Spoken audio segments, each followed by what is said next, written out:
히브리서 12장 14절부터 17절.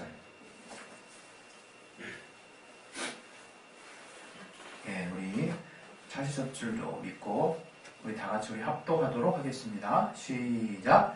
모든 사람으로 더불어 화평함과 거룩함을 주시라. 이것이 없이는 아무도 주를 보지 못하리라. 너희는 돌아보아 하나님의 은혜에 이르지 못하는 자가 있는가 두려워하고 또 쓴뿌리가 나서 괴롭게 하고 많은 사람이 이로 말미암아 더러움을 입을까 두려워하고 음행하는 자와 혹 한 그릇 식물을 위하여 장자의 명분을 판내서와 같이 망령된 자가 있을까 두려워하라. 너희 아는 바와 같이 저가 그 후에 축복을 기업으로 받으려고 눈물을 흘리며 구하되 버린 바가 되어 회개할 기회를 얻지 못하였느니라. 아멘. 오늘 이 말씀 통해서 하나님 우리에게 깨닫게 해주시는 그 말씀을 들을 수 있도록 들을 귀와 또 우리의 마음밭을 열어달라고 우리 기도하겠습니다. 하나님 아버지 우리에게 하나님의 말씀을 들을 수 있도록 성령으로 충만하게 하시고 역사하여 주시옵소서. 아버지 깨닫게 하여 주시고 도와주시기 위해 주시옵소서. 하나님 우리 가운데 알게 하시는 거룩한 삶의 본을 우리가 정말 따라갈 수 있도록 아버지 역사해 주시고 도와주시기 위해 주시옵소서. 아버지 깨닫게 하시고 붙들어주시기 위해 주시옵소서. 예수 이름으로 기도했습니다. 아멘. 하나님 우리들에게 우리가 어떻게 살아야 되느냐, 우리가 어떻게 살아야 될 것인가에 대한 가장 구체적인 본을 보여주신 분이십니다. 그래서 우리가 신앙생활을 할 때 이렇게 가면 되겠구나라고 알게 되는 것이 신앙생활이라고 생각합니다. 그런데 만약에 여러분의 삶의 모습 가운데 내가 주님을 믿고 있는데 여전히 어떻게 살아야 될지 모르겠다 하면 그건 우리가 신앙생활 하는 것에서 뭔가 지금 핀트가 어긋났거나 잘못된 가르침이거나 뭔가 우리가 돌아봐야 할 것들이 있다는 것을 의미하는 것입니다. 분명히 하나님께서 우리에게 그 아들 예수를 이 땅 가운데 우리에게 보내주셨을 때는 단지 우리가 죄 많은 인생들이라 죄를 구원하시고 됐지 하고 올라가시는 게 아니에요. 하나님은 그분의 3년의 공적인 삶의 어떤 시간 동안에 충분히 우리로 하여금 우리들이 하나님께 어떠한 신앙생활을 우리가 삶을 살면서 어떻게 살아야 될 것인가를 하나님이 구체적으로 그분이 실천적인 모습을 통해서 보여주시고 또 십자가에 또 달리시고 돌아가시고 다시 부활하시고 하늘 보좌에 올라가셨습니다. 그러니까 우리가 이제 기독교의 핵심은 십자가의 공로, 주님의 죽음과 부활이 맞아요. 그것이 가장 핵심입니다. 왜? 그것이 우리 힘으로는 도무지 할 수 있는 가장 궁극적이고 본질적인 문제를 해결해 주셨기 때문에. 그리고 우리가 하나님의 사랑하면 가장 부인할 수 없는 역사적이기도 하고 또 주님이 직접 우리 가운데 보여주셨던 우리로서는 도무지 할 수 없는 정말 큰 은혜의 사건, 바로 십자가 보혈의 공로, 십자가 보혈의 은혜를 우리에게 주셨기 때문에 우리는 삶을 살면서 십자가 보혈을 생각합니다. 그리고 주님이 우리를 위해서 흘리신 그 죽음과 또 부활을 생각합니다. 근데 여러분 우리가 이제 알아야 될 것은 뭐냐면 거기서 멈추면 안 된다는 거예요. 거기서. 이렇게 주님이 우리를 위해서 돌아가셨구나, 죽으셨구나, 할렐루야. 이러고 여러분 신앙생활을 그렇게 딱 끝내고 신앙생활 할 수 있는 문제가 아닙니다. 분명한 것은 이 신앙생활이라는 것은 실천적인 부분이 분명히 있는 거예요. 우리가 이제는 어떻게 살아야 되는가에 대한 답을 얻어야 돼요. 그냥 앞뒤 없이 그냥 멍하게 있다가 그래 하나님 믿는 거지 이렇게 그냥 주일날 달려와가지고 그래 하나님 믿어야지 라고 뭔가 감상하고 뭔가 좀 깨달아진 것들에 대해서 묵상하고 그것들을 하나 여러분 안에 두었다고 해서 그것이 여러분의 인생에 큰 변화를 줄 수는 없습니다. 인생을 바꿔놓지도 않아요. 사실 제가 이렇게 속단하는 이유는 제가 이렇게 살아봐서 그렇습니다. 그건 뭐냐면 이제 하나님이 우리에게 주시는 말씀을 내가 어떻게 삶 가운데 적용할 것인가 하는 것이 이제 늘 우리에게 있어서의 가장 근본적인 문제가 되어야 된다는 거예요. 여러분 은혜는 부인할 수 없는 우리 모든 기독교인들의 가장 뼈대가 되는 뼈 없는 몸 생각해 보셨습니까? 흐물흐물 되겠죠. 걸어갈 수도 없을 거예요. 무슨 우리가 플라나리아도 아니고 아메바도 아니고 뼈가 있어야 됩니다. 골격이 있어서 우리가 앞으로 나아가고 모든 행동을 하고 하는 가장 정말 중심이 되는 골격이 있어야겠죠. 그것이 바로 하나님의 은혜라고 본다면 거기에 살을 입히고 우리가 무언가 더 우리의 삶을 풍성하게 하는 어떤 것들은 우리의 실천 속에서 하나님과의 연합 속에서 하나님과 함께하는 삶 속에서 이루어지는 거예요. 이런 얘기를 하면 또 많은 사람들은 쉽게 우리의 완전함을 또 우리에게 요구한다고 우리가 오해하고 착각합니다. 이제 우리 진리로 자유한 교인들만큼은 이런 말을 한다고 해서 여러분이 그쪽 코드로 바로 넘어가지 말았으면 좋겠어요. 더 이상 이 행위라고 하는 부분은 행위로 완전하게 되게 행위로 의롭게 되고 행위로 뭔가 다 끝내려고 하는 그런 율법주의에 정말 치우친 그런 자기의 의로움에 정말 가득 찬 그런 사람들을 향한 우리가 행위로만 공식처럼 이렇게 접근했던 적이 많아서 행위까지 우리가 하나님을 사랑해서 하는 그 행위의 실천적인 모습까지 함께 함몰돼 버린 부분이 너무 많아요. 그러나 절대 그렇지 않습니다. 기독교는 정말 체험의 신앙이고 체험이라고 하는 것은 우리가 믿음으로 요단강에 한 발짝 내딛는 것처럼 그 정말 물벽을 이루는 홍해에 정말 걸어 들어가는 것처럼 우리가 직접 이삭을 죽이려고 하는 아브라함의 실천적인 믿음의 어떤 액션이 취해지는 우리의 시도, 우리의 인간이 할 수 있는 최고의 시도, 우리의 어떤 열심히 있는 노력이 가입이 되어 있는 것이 또 신앙입니다. 우리가 그것을 무시하고 절대로 하나님 앞에 나아갈 수 없어요. 그러나 우리 모든 자들은 우리 또 각각은 다 개인차가 있는 거예요. 제가 늘 말씀드리지 않습니까? 저는 사실 이렇게 목회를 하기 전까지 저라는 사람은 굉장히 의지가 약한 사람이었어요. 그래서 다른 사람이 너끈하게 하는 정도도 저는 하기 힘들었던 사람이에요. 다른 사람이 열을 하면 저는 한 2, 3 정도를 하는 힘이었고 다른 사람이 정말 근면하고 성실해서 뭔가를 다 쑥쑥 해낼 수 있다 그러면 저는 그것들 하나 하는 것도 참 힘들었던 사람인 것 같아요. 정말 하나님 앞에서 또 어떤 외적인 부분에 있어서 낙제점을 받기 쉬운 부분이 있었죠. 물론 제가 열정을 가지고 열심히 뭔가 성실하게 해보려고 하는 그런 부분도 분명히 있었습니다. 그러나 제가 제 자신을 볼 때 늘 실망할 수밖에 없는 것은 작심삼일과 같은 정말 약한 의지를 가진 자가 바로 나였기 때문에 너무 실망스러웠다.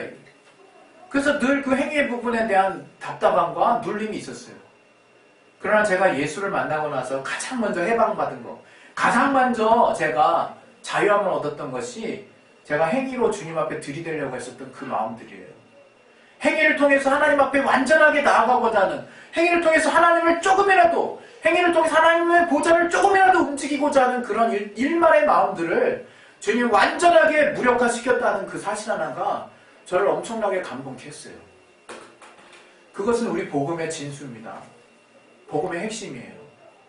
그러나 오늘 제가 여러분과 함께 하고자 하는 내용은 이제 여러분이 그런 주님의 진수와 같은 복음의 깊은 정말 은혜의 깊이까지 들어가고 난 다음에 과연 여러분이 어떻게 변화됐나, 여러분이 어떠한 사람이 되고 있나를 여러분 이제 지켜봐야 된다는 거예요. 여러분 스스로를 정말 점검해야 된다는 거예요. 오늘 우리가 같이 나눴던 이 히브리서 12장 14절의 말씀, 14절 이하의 말씀은 굉장히 대단히 실천적인 말씀입니다. 모든 사람과 함께 화평함과 거룩함을 조추라 할 때 이 조추라는 말씀은 그 헬라어 원문의 그 내용은 적극적이고 긴박하게 그리고 정말 끊임없이 열정적으로 쫓으라는 어떤 의미의 내용들이 포함되어 있는 단어예요. 그 단어는 제가 뭐 잘 모르지만 그냥 한번 써볼게요. 디오코. 디오코. 디오코에서 그 디오라는 그 어근은 도망하다라는 그 원 언어에서 쓰인 거래요. 그래서 재촉하고 급히 서두르고 쫓아가고 열심히 따르고 이런 의미들을 담고 있어요. 디오코라는 의미가.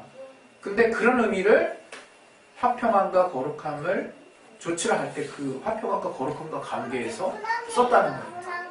우리의 절대적인 어떤 행위를 지금 촉구하고 있는 내용인 거예요. 그러면서 그 뒤에 나와 있는 내용이 더 우리로 하여금 생각하게 하는 말씀인데 그거 뭐냐? 이것이 없으면 아무도 주를 묻지 못한다는 거예요. 우리는 통상 이럴 때 화평함과 거룩함을 쫓죠. 그리고 화평함과 거룩함, 화평함, 화평케 하는 거 바로 주님의 은혜. 그리고 거룩함, 주님이 거룩하셨지 하고 그냥 그다지 크게 묵상하지 않냐고 그것을 따라 살면 되는 거지. 이렇게 아주 쉽게 판단을 해버린다 이거. 그러나 이건 이렇게 쉽게 볼 문제가 아닙니다. 화평함과 거룩함도 쉬운 단어들이 아니지만 조치라는 것도 쉬운 지금 우리에게 요구가 아니에요. 열심을 다해서 열정적으로 재촉하듯이 긴박하게 그런 삶을 살라는 얘기예요. 그럼 막 우리는 막 이런 생각하죠. 막 그냥 내가 평소에 갖고 있었던 평정을 다 깨버리고 그냥 막 내달리라는 얘기인가? 그게 아닙니다, 여러분. 이제 그것들을 이제 하나하나 여기서 말을 하고 있어요. 15절부터 보면 너희는 돌아보라 할 때 이 돌아보다도 참 우리 한국말은 그냥 돌아보아 이렇게만 쓰여 있잖아요. 그럼 뭐 그냥 돌아보라는 얘기지 뭐 더 이상도 이하도 없지 않습니까? 그러나 여기 돌아보다라고 하는 헬라어 원문을 보면 지속적으로 관찰하다는 의미가 있어요. 계속 추적 관리하듯이 꾸준히 지켜보라는 얘기예요. 어떤 거를? 하나님의 은혜에 이르지 못하는 자가 있는가? 한번 살펴보라는 얘기예요. 여기는 두려워하고 이렇게 나왔지만 그거는 여기에서는 그냥 두려워하고라는 그 두려워하다는 의미로 쓰였다기보다는 하나님의 은혜에 이르지 못하는 자가 없는지 있는지 없는지 너희가 잘 찾아보고 하는 그런 어떤 정말 접속사 같은 그런 의미로 쓰였습니다. 그게 뭡니까? 바로 지금 화평함과 거룩함의 내용을 지금 풀어주고 있는 거예요, 우리한테. 그런데 이것을 얼마나 우리가 재촉하며 열정적으로 쫓아야 되는지를 처음에 강조를 하면서 곧바로 그 뒤에 이어서서 지속적으로 계속해서 관찰해야 되는 내용의 첫 번째가 뭐냐? 하나님의 은혜라는 거예요. 여러분, 하나님의 은혜는 무엇과 연관이 있을까요? 그것은 바로 화평함과 연관이 있는 거예요.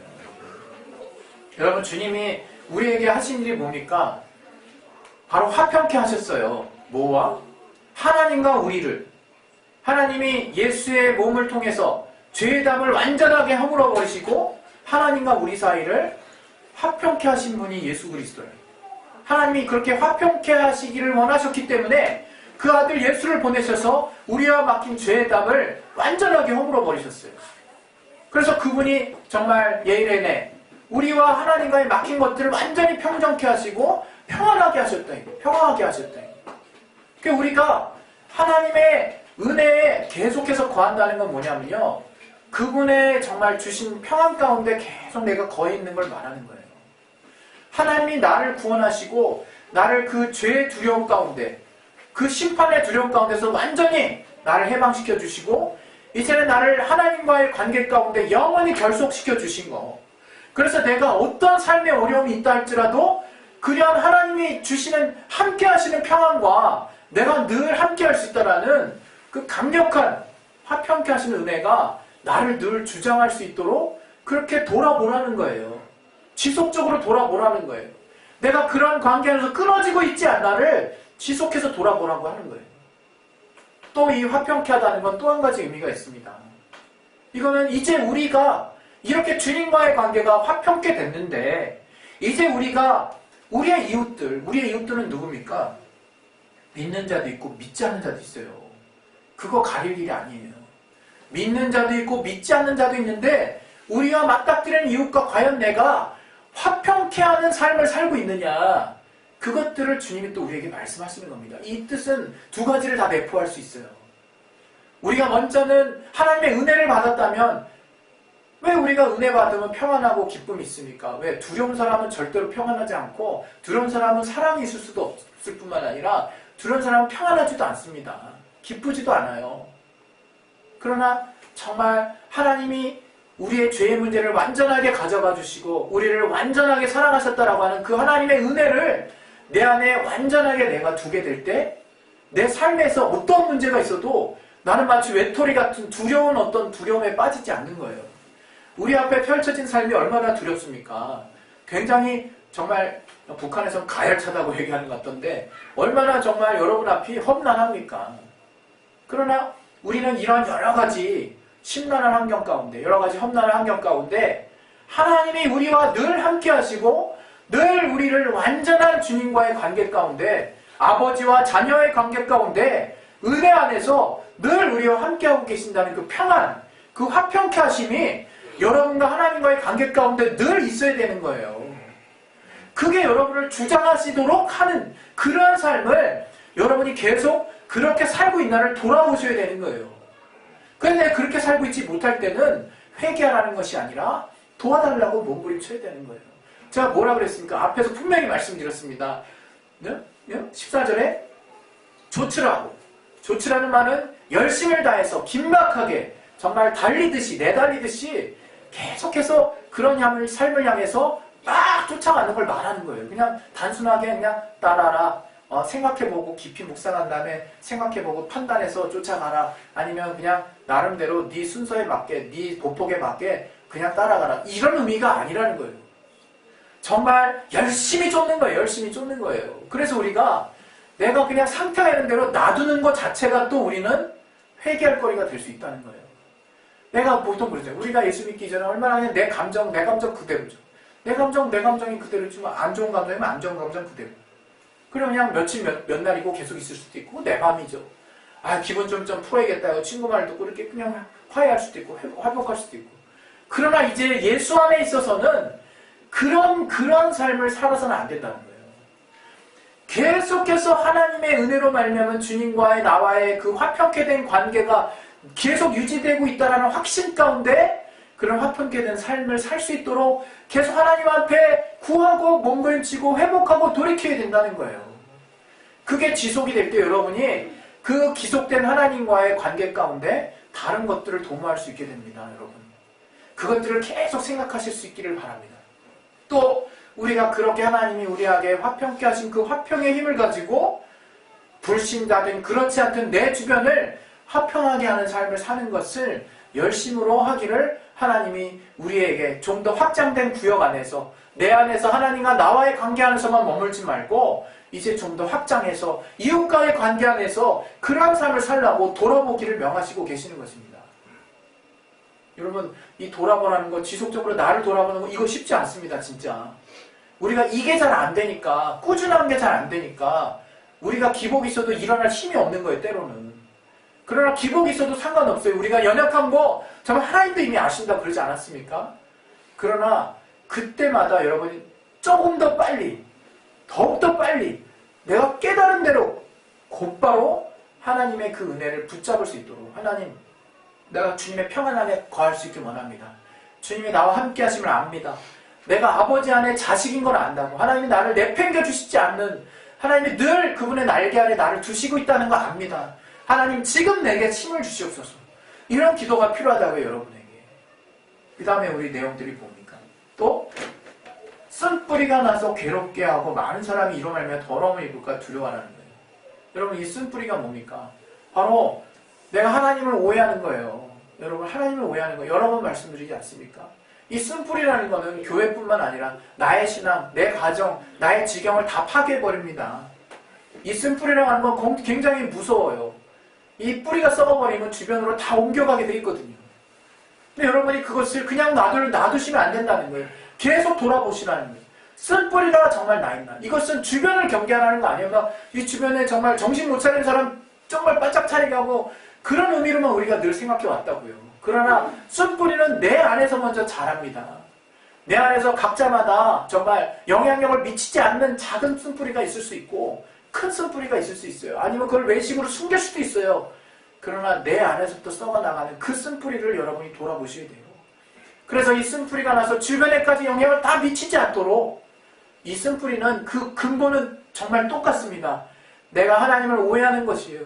하나님 안에서 하나님이 내게 주신 것들은 내게 주신 환경, 내게 주신 삶을 내가 거부하고 부인하고 불평하고 원망하고 그것에 대한 의심을 품고 주님과의 관계에서 금이 가기 시작하면 그 의심의 뿌리는 쓴뿌리로 발전하게 돼 있어요. 여러분 주님과의 관계에서 절대로 의심하지 않으시길 바랍니다. 그리고 이어서 이제 우리 16절에 넘어가면 음행하는 자와 혹 한 그릇 식물을 위하여 장자의 명분을 판 에서라고 말하고 있어요. 에서가 어떤 사람입니까? 정말 그 아버지의 사랑을 받은 자예요. 그 아버지의 사랑을 그래서 아버지가 그 에서를 얼마나 좋아했습니까? 그러나 그 에서는 어땠습니까? 이삭이 그 에서가 사냥도 잘하고 하니까 에서만을 편애했단 말이에요. 그러나 에서는 하나님이 저에게 장자의 권리가 어디서부터 출발하는지를 저는 제대로 이해하지 못했어요. 에서는. 그것은 하나님의 신령한 복입니다. 장자의 명분이 중요한 게 아니라 하나님이 그 에서가 태어나는 순간, 첫째 아들로 태어나는 순간 에서에게 부여하신 하나님이 주시는 신령한 복이라고 하는 것들을 에서는 무시하는 자였다는 거예요. 그래서 에서는 그 배고픔에 이기지 못해서 그 팥죽한 그릇에 장자의 명분을 말로라도 하찮게 여겼지 않습니까? 근데 여러분 이 사례는요, 우리가 지금 신앙생활 하면서 이러한 사례는 비일비재하게 많습니다. 진짜 여러분 살면서. 이건 뭘 말하느냐, 여러분 이 세상에 쉽게 말하면 세속적인 걸 말하는 것인데, 우리 세속하면 약간은 더 강렬한 의미로 생각하잖아요. 세속적이다 그러면 마치 우리 기독교, 우리 그리스도인들은 세속적이지 않다라고 생각할 수 있는데, 이 세속적이라는 세상에 속한 생각에 사로잡힌 사람들을 말하는 거예요. 다시 말하면 이 세상이 우상이 되어 있는 사람들, 탐심은 우상 숭배라고 말했죠. 예, 우리가 이 세상을 향해서 어느 정도 필요성을 지나쳐서, 필요함을 지나쳐서 그 이상을 내가 집착하게 되는 것은 이제 욕심으로 발전합니다. 그건 탐심으로 발전해요. 그 탐심과 욕심은 절대로 하나님이 원하시는 뜻이 아니에요. 하나님이 바라시는 것도 아닙니다. 아무도 부자가 될 수 없겠네, 그걸 말하는 게 아닙니다. 여러분, 부자가 돼도요, 하나님이 부유하게 해주시는 사람이 따로 있고요, 악착같이 그 탐심을 내서 정말 부자가 되는 사람이 있죠. 겉모습은 똑같을 수 있습니다. 그러나 하나님이 복을 주셔서 계속해서 채워주시는 가정이 있고, 저 하나님의 뜻을 위해서 과감하게 또 헌신하는 그런 삶을 살기도 하면서도 하나님이 끊임없이 채워주시는 가정이 있어요. 그러나 악착같이 돈을 벌어서 사는 사람도 있습니다. 제가 악착같고 성실하고 뭔가 삶의 의지를 강하게 뿌리고 그렇게 사는 사람들을 비하하는 게 아니에요. 그러한 인간적인 열심을 내는 삶을 우리는 살지도 못하면서 비난할 자격은 없습니다. 그러나 오늘 제가 여러분에게 드리고자 하는 말씀은, 우리가 하나님의 뜻대로 사는, 하나님이 정말 우리에게 이제 구체적으로 실천적으로 어떻게 살 것인가를 보여주신 이 땅의 삶을 고민하는 그리스도인들이라면 탐심은 우리의 적입니다. 정욕대로 사는 건 우리의 적이에요. 여러분, 그것을 분별하는 길은 간단합니다. 내가 하나님의 어떤 것을 하려고 할 때 하나님의 말씀이 떠올라요. 어떤 것을 하려고 할 때 분명히 내 안에 신앙의 양심이라는 기준이 말씀을 보고 하나님과 함께하는 삶을 살고 난 다음에 들어오게 돼 있습니다. 그때 양심이 찔리는 것들이 있습니다. 그건 대체적으로 맞는 경우가 많아요. 그리고 우리가 욕심을 부린다는 것은 우리가 알게 됩니다. 왜? 하나님이 계속해서 동일한 말씀을 주실 때가 있어요. 여러분, 그 말씀을 주실 때는 이제 기규율이란 얘기예요. 여러분, 우리가 정말 이해할 수 없는 수준에서 하나님이 우리의 한계를 넘어서서 기다리게 하신 때가 분명히 있습니다. 그리고 어느 때가 됐을 때 응답하실 때가 있어요. 그런 상황까지 제가 다 그냥 싸잡아서 한 일률적인 법으로 말씀드리려고 하는 게 아닙니다. 그러나 분명하게 하나님이 우리에게 주시고 싶은 사인이 있는데, 그것은 하나님이 우리로 향해 오래 참으시지 않으시고 우리의 기도를 오랫동안 묵혀두시지도 않습니다. 정말 우리는 한계라고 생각할지 모르겠지만 합당할 때 인도하세요. 그러나 그것이 꽉 닫혔다라고 느껴지는 때, 뭔가 하나님이 다른 쪽으로 내게 분명히 사인 주시라는 감동이 있을 때, 내 안에 양심의 흔들림이 있을 때 무시하시지 말라는 거예요. 하나님 분명히 그때 사인을 주십니다. 우리에게 욕심 부리지 말라고 사인 주세요. 하나님 우리에게 정도를 걸으라고 말씀해 주세요. 그때 옳은 길을 택하라고 말씀해 주십니다. 하나님이 주변을 보고 너의 올바른 길을 선택하라고 말씀하십니다. 그때 우리는 에서와 같이 세속적인 마음을 품어서는 안 된다는 거예요. 여러분, 정말 하나님이 우리에게 거룩한 뜻을 두셨습니다. 그리고 그 일을 이제 부족한 우리로 하여금 함께 이루게 하십니다. 성령께서 99를 하실 수도 있어요. 늘. 그러나 우리와 함께 하기를 원하세요. 함께 할 수 있는 자는 다른 사람들이 아니에요. 내 마음을 열고 이 세속적인 마음을 극복하려고 애쓰는 자, 힘쓰는 자, 노력하는 자가 하나님과 함께하는 자예요. 완벽한 자가 아니라, 완벽하게 하나님의 뜻을 이루는 자가 아니라 그런 사람 기대도 안 합니다. 하나님은 그분의 거룩하신 뜻을 알고 그 삶을 향해서 내달리려고 정말 귀를 기울이고 그렇게 지속적으로 관찰하고 그렇게 열심을 해서 힘을 내려고 애쓰는 자를, 그게 남들 보기엔 일의 힘이라고 할지라도 남들은 막 99를 하고 나는 일을 한다 할지라도 그 마음의 중심에서 그렇게 하려고 애쓰는 자들을 다 끌어모으신다 이거예요. 그런 사람들과 함께 주님의 나라는 이루어지는 것입니다. 주님의 일은 이루어지는 거예요. 여러분, 그래서 이 마지막에 저가 회개해야 할 기회를 얻지 못했다 그랬어요. 눈물을 흘리며, 저 에서가 마지막에 눈물을 흘리며 회개했을 때 왜 회개의 기회를 하나 주시지 않았을까? 저는 이렇게 생각합니다. 저가 똥고물에 관심이 있어서예요. 저는 이렇게 그냥 속단합니다. 왜? 저 만약에 에서가 온전하게 회개했다면, 저가 눈물을 흘리는 그 눈물이 내가 신령한 주님의 복이 얼마나 귀한 것임을 내가 몰랐습니다 라는 쪽의 눈물이었다면 하나님이 과연 회개할 기회를 주시지 않았을까? 아니라고 생각해요. 왜? 저는 늘 중심으로 회개했다, 하나님이 늘 용서해 주셨다는 그 체험이 수많이 있습니다. 여러분도 수없이 많은 체험들이 있을 거예요. 우리의 하나님은 그런 하나님이세요. 얼마든지 70번에 7번이라고 490번 하고 491번짜리 용서하지 않겠다는 게 아니라 얼마든지 우리의 중심을 가지고 주님이 원하시는 뜻 안에서 돌이키고자 한다면 용서하시겠다는 거예요. 그러나 에서 왜 용서하지 않으셨어요? 구약이기 때문에? 아닙니다. 구약에서도 하나님이 얼마든지 말도 안 되는 상황에서 용서하시는, 이스라엘이 그렇게 폐역했는데 우상 숭배하는 수준이었는데 이스라엘을 남겨두신 이유를 우리는 봐야 돼요. 하나님 변함없으십니다. 늘 우리를 향해서 멸망해가는 그 정말 그 이방 나라를 그 정말 요나가 딱 전달한 그 반나절만 전달한 그 회개 메시지를 통해서 모두가 그 정말 회개했던 그 요나성에 있는 모든 사람들이 하나님의 구원을 얻었던 것처럼 하나님 그렇게 인생 가신 분 아니십니다.